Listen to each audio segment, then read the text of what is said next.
A riqueza do patrimonio histórico artístico da vila levou a Noia Histórica a programar esta oferta de visitas guiadas, que nos últimos anos se está a consolidar como unha cita obrigada, non só para os turistas que nestas datas festivas recalan na zona, senón tamén para os propios veciños do municipio e a súa contorna. Xa fai 8 anos emprendemos esta actividade que consideramos que é fundamental para fomentar o turismo da vila.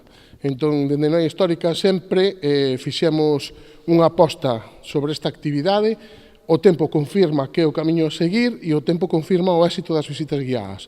Entón, polo que respecta a Noia Histórica, sempre faremos un esforzo en continuar con esta actividade e que a xente siga coñecendo pois todo o noso patrimonio e toda a riqueza que temos, non? As rutas de hora e media de duración percorrerán os lugares máis emblemáticos do concello, como é o caso da Igrexa de Santa María a Nova ou a de San Martiño, ou tamén os escenarios da rodaxe da serie de televisión Fariña, que tanto éxito levantaron. Sorpréndense moitísimo porque eles, visitan a menudo Noia, pero ao mellor nunca fixeron unha visita guiada e de repente atópanse edificios e historias que nunca escoitaran falar delas. Especialmente Santa María, para min, penso que o tractor turístico que ten que ter Noia, pero tamén pois os encantos das rúas, a parte da gastronomía, sobre todo eso, a cultura inmaterial que ten, todas as lendas, as historias, a xente sorpréndese moito. A iniciativa promovida por Noia Histórica conta co apoio da Deputación da Coruña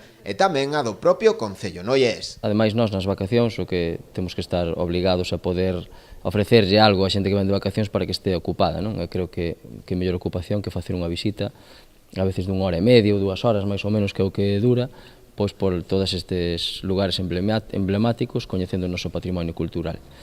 Tamén informar que este ano por fin nos adiantamos un pouco e a Oficina de Información e Turismo estará aberta xa desde mañá, desde mércores, xa ininterrumpidamente hasta xuño.